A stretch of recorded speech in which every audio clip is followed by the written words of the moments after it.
भारतात आढळला पहिला HMPV व्हायरसचा रुग्ण। बंगळुरूमधील 8 महिन्यांच्या बाळाची चाचणी सकारात्मक।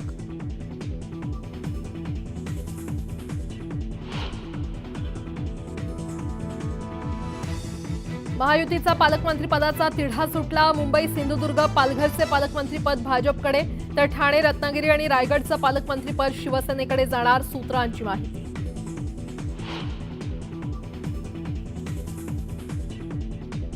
राज्यातील ग्रामपंचायतीत 9 जानेवारीला काम बंद आंदोलन। संतोष देशमुखांच्या हत्येच्या निषेधार्थ बंद। शासनानं कठोर कारवाई करण्याची मागणी।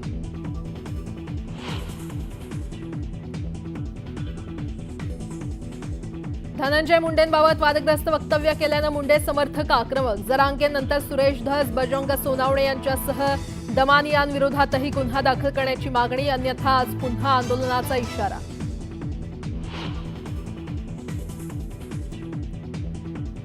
आमदार सुरेश धस यांचे गुंड निलेश घायवळ सोबतचे व्हिडिओ व्हायरल। घायवळवर दाखल आहे धसांनी आरोप केलेल्या बिक्कडवर धमकी दिल्याचा गुन्हा। व्हायरल व्हिडिओमुळे नव्या चर्चेला उधाण।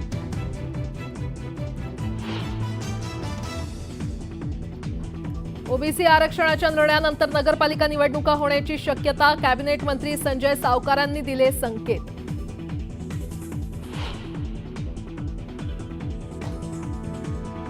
संभाजीनगर क्रीडा संकुल घोटाळा प्रकरण। आरोपी हर्षकुमारनं घेतलेला आणखी एक प्लॉट जप्त। नातेवाईकांच्या नावानं प्लॉट खरेदी केल्याचं तपासात उघड।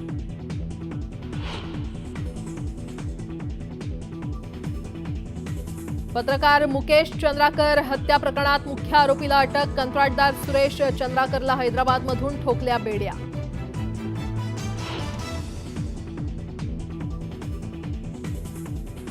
मंदिराच्या गाभाऱ्याचं सुरू असलेल्या कामामुळे तुळजाभवानीच्या दर्शन व्यवस्थेत अचानक बदल। गाभाऱ्यातून दर्शन बंद झाल्यानं भाविकांनी व्यक्त केली नाराजी। काश्मीरमध्ये पुन्हा तुफान बर्फवृष्टी। श्रीनगरसह गुलमर्ग आणि सोनमर्गमध्ये बर्फाची पांढरी चादर। पर्यटक लुटतायत बर्फवृष्टीचा आनंद।